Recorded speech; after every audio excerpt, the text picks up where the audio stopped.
నమస్తే రమగారు. నమస్తే జయ. రమగారు, శివపార్వతుల కళ్యాణం చాలా సందర్భాల్లో మనం మాట్లాడుకున్నాము. కానీ కార్తీక మాసం కదా, ఇంకొకసారి చెప్పుకుందాం. గిరిజా కళ్యాణం గిరిజా కళ్యాణం ఎంత విశేషమైందో కథ. మొట్టమొదట మన దక్ష ప్రజాపతి తన కూతురైన సతీదేవిని పరమేశ్వరుడికి ఇచ్చి వివాహం చేశాడు. దక్ష ప్రజాపతికి ఎంతమందో సంతానం. ప్రజాపతి అంటే ఈయన అందరినీ పుట్టించాడు. 27 మంది కన్యకల్ని చంద్రుడికి ఇచ్చాడు.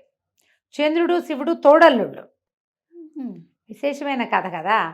అయితే ఈ అపురూప సౌందర్యవతి అయిన సతీదేవి పుట్టిన దగ్గర నుంచి పరమేశ్వర అనుగ్రహం కోసమే తపస్సు చేసేది. పరమేశ్వరుణ్ణే ప్రార్థించేది ఆవిడ. ఆయన్నే పూజించేది, ఆయనే తలుచుకునేది. ఆమెని పరమేశ్వరుడికి అర్పించాడు. అర్పిస్తే సరే, ఇది విశేషంగా జరిగింది.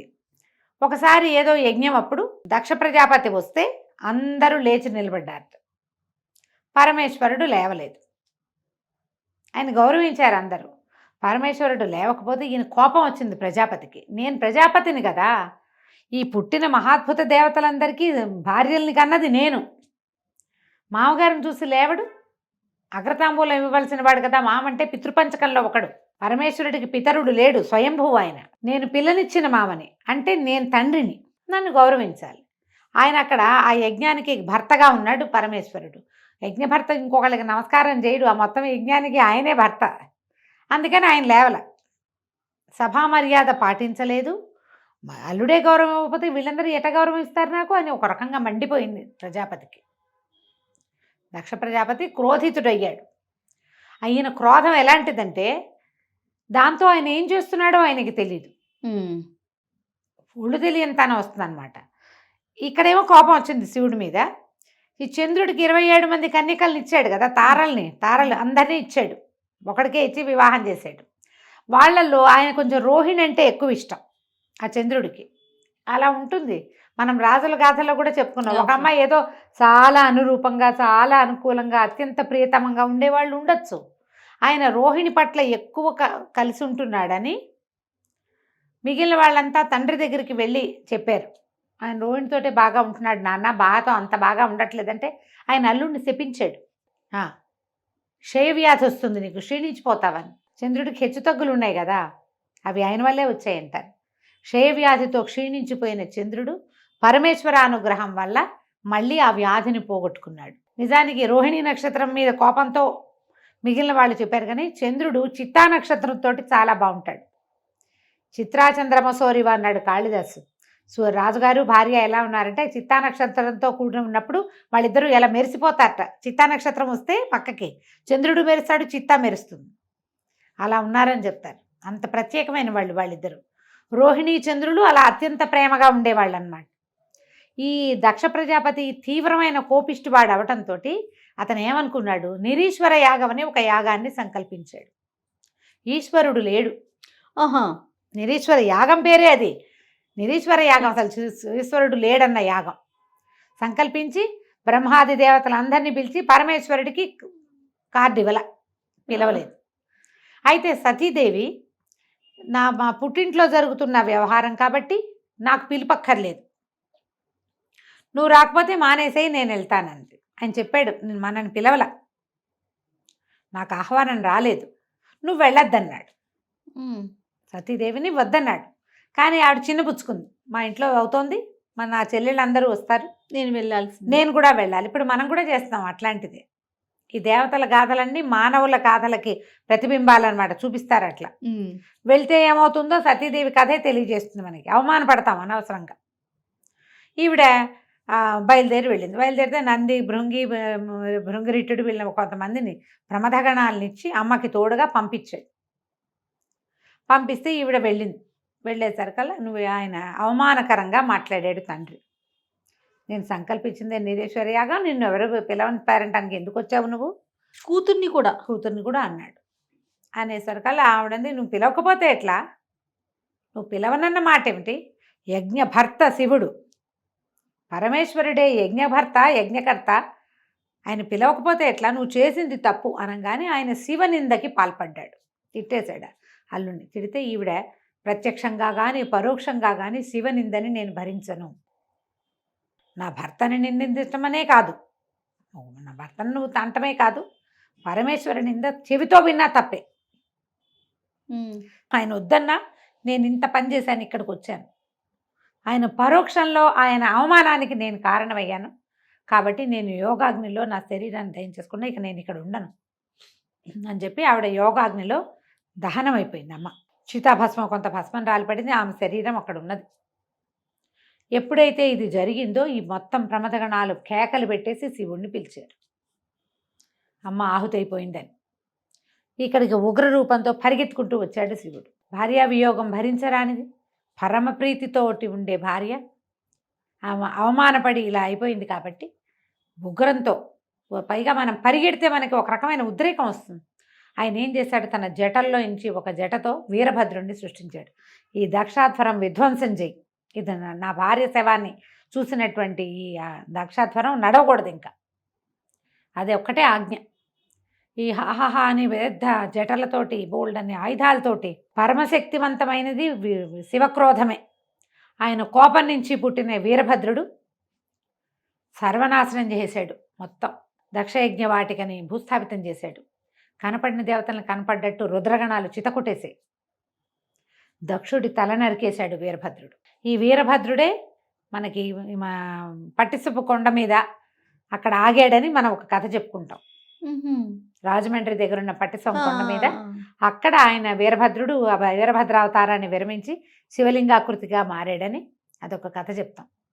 పట్టిసం ఈ ఆయన దగ్గర ఉన్న ఆయుధమే పట్టిసాయుధమే అట్లా కొండగా మారిందంటారు. అయితే ఎప్పుడైతే ఈ వీరభద్రుడు ఇదంతా అయ్యిందో ఈ పరమేశ్వరుడు ఉగ్రంగా అయిపోయాడు. ఆవిడ కళేబరం అక్కడ ఉన్నంతసేపు ఈయన ఇలాగే ఉంటాడని విష్ణువు ఏం చేశాడంటే తన చక్రాయుధంతో ఆ శరీరాన్ని ముక్కలు చేసేసాడు. భుజం మీద వేసుకున్నాడట కళేబరాన్ని, కాలిపోయి ఉన్నదాన్ని వేసుకుని ఆయన నాట్యం చేస్తున్నాడు పరమేశ్వరుడు ఉగ్రంగా. అంటే అటు కదులుతున్నాడు అనమాట ఆయన. ఆ కదులుతున్నప్పుడుగా ఆయన ఒంటి మీద ఉన్న, ఆయన భుజాల మీద ఉన్న ఈ శవాన్ని, ఈ కళేబరాన్ని ముక్కలు చేసేస్తే 18 ముక్కలుగా మారి భూమి మీద పడిపోయినాయి. 18 చోట్ల, 52 చోట్ల పడ్డాయి అంటారు, చిన్న చిన్న ఆభరణాలు అవన్నీ కూడా. అయితే ఎప్పుడైతే ఈ కళేబరం తన మీద నుంచి వెళ్ళిపోయిందో అవతలకి, అతి ఉగ్రంగా ఉన్న పరమేశ్వరుడు కొంత శాంతపడ్డాడు. దేవగణాలందరూ ప్రార్థించి పరిపరి విధాల ఈయన్ని హిమాలయాల వైపుకి నడిపించుకుపోయారు. ఈయన కైలాసం కూడా హిమోత్పర్వత ప్రాంతంలోనే ఉంది. కైలాసానికి వెళ్ళకుండా విరాగిగా అయిపోయి ఆయన హిమాలయాల్లోకి వెళ్ళిపోయాడు. ఈ అటు ఇటు పారిపోయి కకావికలుగా అయిపోయినటువంటి దేవతలందరూ మళ్ళీ వచ్చి, బ్రహ్మదేవుడు వచ్చి ఈ మెడ నరికి ఉన్న దక్షుడికి గొర్రెతల అతికించి ఆయనతోటి ఈశ్వరుణ్ణి సంకల్పించి యజ్ఞం పూర్తి చేయించారు. దక్షయజ్ఞవాటిక, దక్షవాటికే అంటే సర్వనాశనం అయిపోయిన దాన్ని దక్షవాటికలాగా తయారైంది అంటారు మన వాళ్ళు. ఈ సర్వనాశనాన్ని పూర్తి చేశారు. మరి యజ్ఞం పూర్తి చేయాలి, ఇది లోక సంక్షేమం కోసం చేసేవి కదా. యజ్ఞం అనగానే లోకక్షేమం కోసం మొత్తాన్ని పూర్తి చేశారు. ఈ హిమాలయాల్లోకి వెళ్ళిపోయి ఉండిపోయాడు శివుడు. ఆయన ఎప్పుడు పుట్టాడో, ఇది ఎప్పుడు జరిగిందో. అయితే ఈ మరణించి ప్రాణత్యాగం చేసిన సతీదేవి మరలా జన్మించింది. ఈసారి ఆవిడ ఎక్కడ పుట్టింది?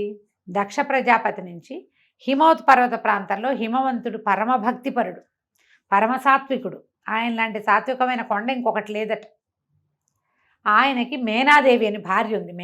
ఆమె పేరు మేనక అంటారు, మేనాదేవి అనే రాస్తారు. ఈ మేనాదేవి కాదు కాదు, ఈవిడ ఇంకో దేవజాతుల్లో ఒక ఆయన కూతురు. ఈవిడ కడుపున మామూలు సంతానంగానే జన్మించింది. పర్వతరాజపుత్రిక కాబట్టి పార్వతి, శైలపుత్రి కాబట్టి శైలజ, ఇలాంటి పేర్లతోటి పార్వతీ నామధేయంతో ఈయనకి కుమార్తెగా జన్మించింది. వీళ్ళకి తర్వాత మైనాకుడు అనే కుమారుడు కూడా కలిగాడు. ఆయన ఇంకో కొండ. ఈ మైనాకుడు మనకి శ్రీమద్ రామాయణంలో కనపడతాడు, సుందరకాండలో. మళ్ళీ చెప్పుకుందాం. ఓకే. ఈ జన్మించిన పుత్రికకి పిల్ల కొంచెం పెద్దదైంది.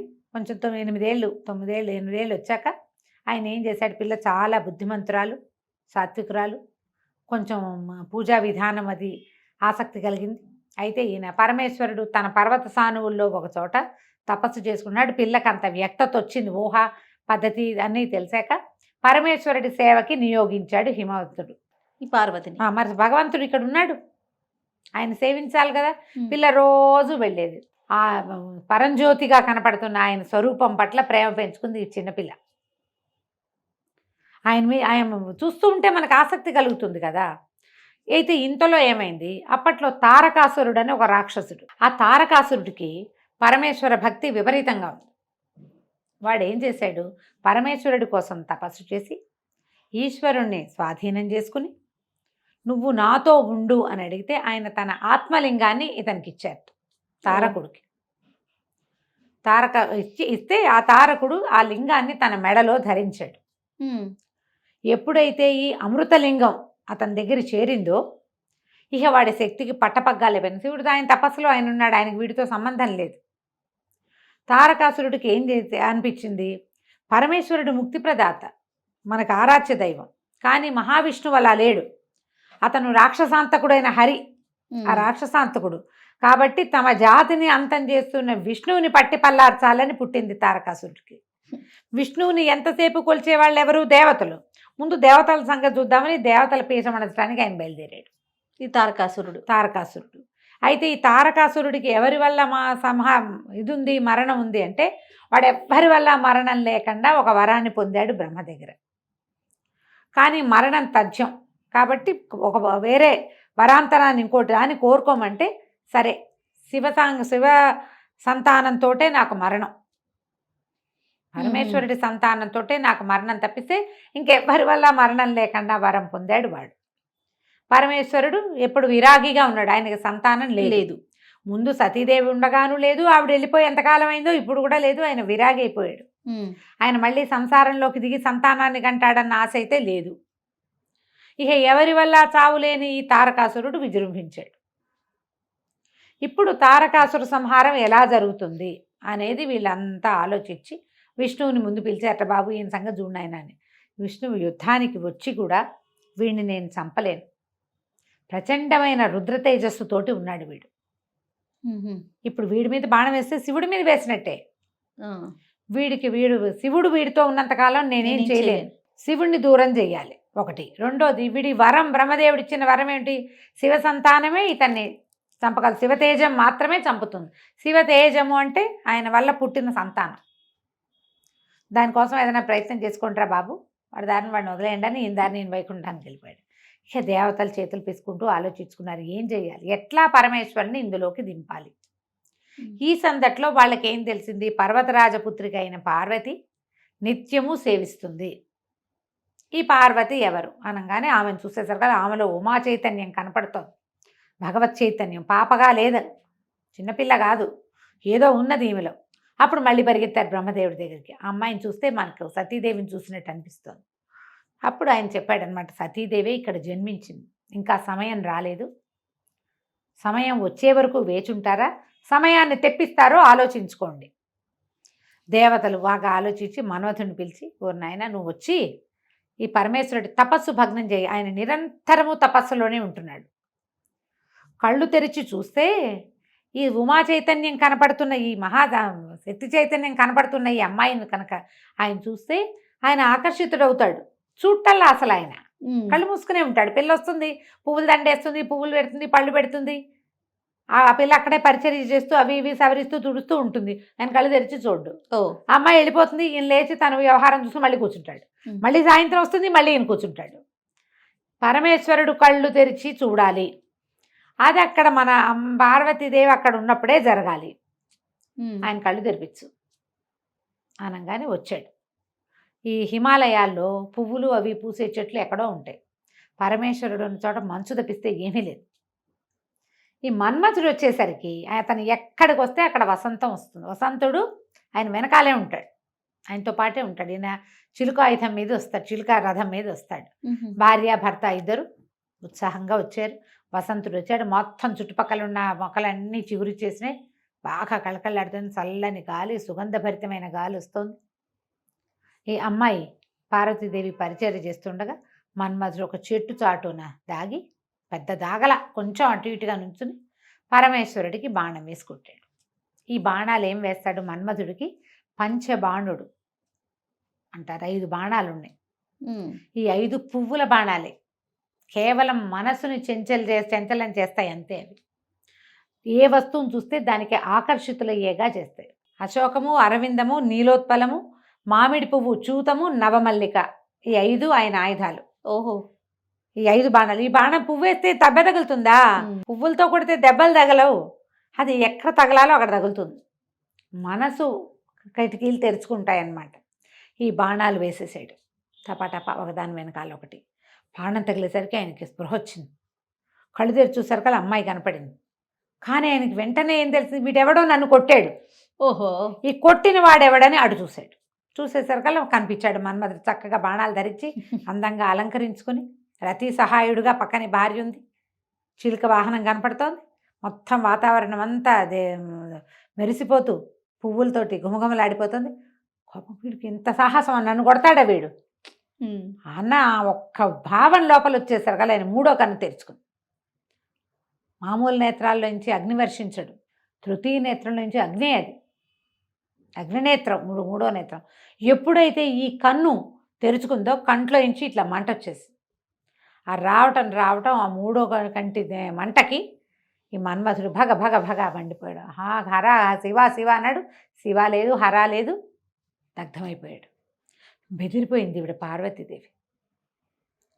పరమ దుఃఖంతో పరిగెత్తేసింది. అమ్మాయికి అర్థమైంది ఏం జరిగింది. చెలికత్తెలు అందరూ పరుగులు పెట్టారు, తెలుసుకున్నారు. ఎప్పుడైతే ఈ కంటి మంటతోటి ఆ మన్మధుడిని కాల్చేశాడో పరమేశ్వరుడు రిగ్గున లేచి వెళ్ళిపోయాడు అక్కడి నుంచి. ఆయన వెళ్ళిపోయాడు. ఈవిడ బిత్తరమొహంతోటి నుంచుంది పార్వతి. అవి తెలియలా, చిన్నతనం కూడా కదా, ఏం జరుగుతుందో అర్థం కాలేదు. ఆయన తన వైపు చూసింది, తెలిసింది. ఒకళ్ళొకళ్ళు చూసుకున్నారు వీళ్ళిద్దరు. ఏం చేయాలో తెలియలేదు. దుఃఖంతో ఈవిడ ఇంటికి వచ్చింది. పరమేశ్వరుడు వెళ్ళిపోయాడు అని. ఆ వెళ్ళిపోయిన పరమేశ్వరుడు కావాలనిపించడం మొదలుపెట్టింది అమ్మాయికి. తల్లికి చెప్పింది, నేను ఇంట్లో ఉండను, పరమేశ్వరుడి కోసం నేను తపస్సు చేసుకుంటాను, నేను వెళ్ళిపోతానని. వాళ్ళమ్మ వద్దమ్మా వద్దని. అప్పుడే ఉమానామధేయం వచ్చింది ఈవిడికి. ఉమా అంటే అమ్మాయి వలదు, ఉమా అంటే అదే అర్థం. ఈవిడకి ఏమైనా సరే నేను తపస్సు చేసుకుంటానని తపస్సు కోసం హిమాలయ పర్వత ప్రాంతంలోని ఇంకొక చోటకు వెళ్ళి తపస్సు చేసుకోవటం మొదలుపెట్టింది. శివుని కోసం. శివుడి కోసం. ఆ కన్ను తెరిచేసరికల్లా ఇంకా అప్పటిదాకా భక్తి ఉంది, ఇప్పుడు ప్రేమ వచ్చేసింది. ఈ బాణాలతోటి వాతావరణం అంతా మారిపోయింది. యాంబియన్స్ మారేసరికి ఐడియాలు మారిపోతాయి కదా. అదే మనం ఇప్పుడు దానికి వర్కౌట్ చేస్తున్నాం, మంచి యాంబియన్స్ ఉండాలని. ఎప్పుడుదో ఇది గుడ్ యాంబియన్స్ ఐడియాస్ని మార్చేస్తుంది. అయితే ఈ తపస్సు చేసుకోవటం మొదలుపెట్టింది. తపస్సుతోటి మొదట్లో అవి ఇవి తిని ఉండేది, క్రమంగా ఆకులు కూడా తినడం మానేసిందిట. అపర్ణ అయింది అమ్మవారు అప్పుడు. వర్ణములు కూడా లేవు. అపర్ణ అంటారా పేరు? ఆ అపర్ణ ఏమిటంటే, ఇలా తపస్సి సమాధిలో ఉన్నటువంటి పార్వతీదేవి ఆకులు కూడా తినడం మానేశాక అపర్ణగా మారిపోయింది. అయితే ఈ 4 పక్కల అగ్నుల్లో మధ్యలో నిలబడి అలా శివుడి కోసమే ప్రార్థన చేస్తూ ఉండేదట. తల్లిదండ్రి చాలా గజగజలాడిపోయారు, ఏం చేయాలో తెలీదు. కానీ శివుడికి ఈ వార్త అందటం మొదలుపెట్టింది. ఈయన కళ్ళు తెరిచి చూశాడు, ఆ అమ్మాయి మీద మనసు లగ్నమైంది. ఈ అమ్మాయి ఎవరు ఏమిటి వచ్చినాయి ప్రశ్నలు. మెల్లిగా నారదుడు, విష్ణువు వీళ్ళ మాటలతోటి ఆయన ఈ అమ్మాయి మీద మనసు లగ్నమైంది ఆయనకి, పార్వతీదేవి మీద. తర్వాత కొద్ది రోజులు గడిచాక ఈవిడ తపస్సు చేసుకోవటానికి ఒక కుటీరం అది నిర్మించుకుంది. ఒకళ్ళిద్దరు చిలుకత్తెలు ఉండేవాళ్ళు సహాయకులుగా. ఒకనాడు ఈవిడ ఉండగా ఇక్కడికి ఒక ఆయన వచ్చాడు. ఈ వచ్చిన వాడెవడు, ఒక ఇది మౌంజి అంటే ఏమంటారు దాన్ని, ఒక లేడి చర్మాన్ని చుట్టు చంకలో పెట్టుకుని దర్భలు కమండలాలు అవి పట్టుకుని జుట్టు ముడేసుకుని ఉన్న ఒక యువకుడు, యతి లాంటి వాడు వచ్చాడు. అపర్ణ జటిలం పేరుతోటి పుస్తకంలో ఇంటర్మీడియట్లో పాఠం కూడా ఉండేది. వచ్చి ఈవిడ, అమ్మాయి నువ్వు ఎవరి కోసం తపస్సు చేస్తున్నావు ఏమిటి అని కనుక్కున్నాడు. పరమేశ్వరుడి కోసం చేస్తున్నానని చెప్పింది. చెప్పేసరికి ఆయన అన్నాడు, ఆయన నీకు మ్యాచింగ్ ఎక్కడ కుదురుతుంది, ఆయన బూడిద పూసుకుంటాడు, శ్మశానాల్లో ఉంటాడు, రక్తమోడుతున్నటువంటి ఏనుగు చర్మం కట్టుకుంటాడు,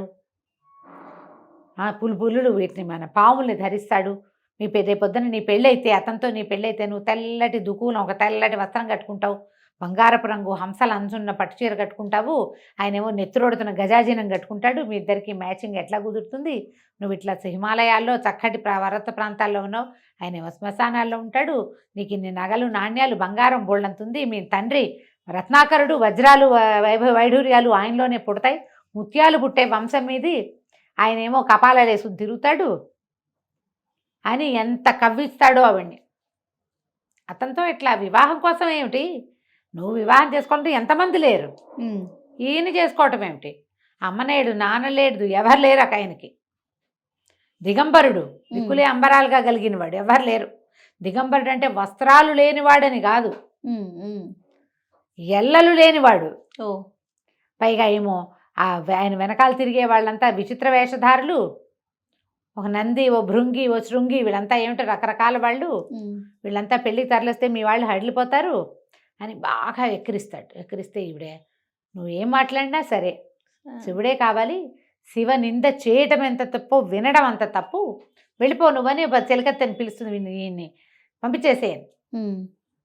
ఆయన పంపించేయమంటే ఆయన లేచి నిలబడి పరమేశ్వరుడిగా ఈ అమ్మాయికి కనపడతాడు. శివ కళ్యాణం ఎంత రొమాంటిక్గా జరిగిందో చూడు. అదే కదా. కనిపించి ఆమెని ప్రాణిగ్రహణం చేస్తాడు. తర్వాత వివాహం చేసుకున్నారు వీళ్ళు. వివాహం చేసుకోవడానికి హిమవంతుడితో మాట్లాడటానికి సప్త ఋషులు వచ్చి పరమేశ్వరుడికి నీ కూతుర్నిచ్చి వివాహం చేయమని సాంగంగా అడిగి వివాహం చేశారు. ఆ వివాహానికి మొత్తం అందరూ వెళ్ళారట, 3,000,000 దేవతలు వివాహానికి వెళ్ళారు. వీరికి వివాహం జరిగిన తర్వాత ఈ వివాహానికి పెళ్లివాళ్ళు, ఆడపెళ్లి వాళ్ళంతా స్వాగతం చెప్పడానికి వస్తే ఈయన వెనకాల ఈయనేమో కపాలాలు అవి ధరించి పెద్దగా ఇంత జుట్టు జటలతోటి ఒక ముసలి ఎద్దునెక్కి మహాద్భుతమైన ఆకారంతో త్రిశూలము, మన్నిండా పాములు, ఒంటి నిండా పాములతోటి ఈ వచ్చి చుట్టూతా ఉన్న ప్రమథగణాలన్నీ ఇవన్నీ రాక్షస పిశాచగణాలు కదా. ఆయన ఏముంటాడు, భూతనాథుడు. ఆయన శ్మశానంలో ఉండేవాడు. అక్కడ ఏముంటాయి, బేతాళ పిశాచాదులు బోల్డ్ అని ఉంటాయి. అందరూ హడిలిపోయారు. అందరూ దేవతలే అట్లా కనపడతారు. నువ్వు ఎలా చూస్తే అట్లా కనిపిస్తారు. బాబోయ్ అనుకుంటే బాబోయ్గా ఉంటుంది, పర్వాలేదు అనుకుంటే పర్వాలేదు. మేనాదేవి పరమ దుఃఖంతో అయ్యో పిల్లకి ఇలాంటి కష్టం వచ్చిందే, ఇట్లాంటి వాడికి ఇచ్చి పెళ్లి చేస్తున్నాం ఏమిటి మనం, ఈ పెళ్లి లేకపోయినా పర్వాలేదని ఆవిడ 7 శోకాలు పెట్టి అలా జరిగిందని చెప్తారు. బోల్డంత సరదాగా పెళ్లి చేసుకున్నాడు ఆయన. పార్వతీదేవి, లక్ష్మీదేవి, సరస్వతీదేవి అందరూ వచ్చి దగ్గరుండి పరమేశ్వరుడిని పెళ్లి కొడుకుని చేసి ఆయనకి ఈవిడితోటి సతీదేవి యొక్క స్వరూపమైన ఉమాదేవితోటి వివాహం చేశారు. గిరిజా కళ్యాణం అత్యంత విశేషమైన గాథ.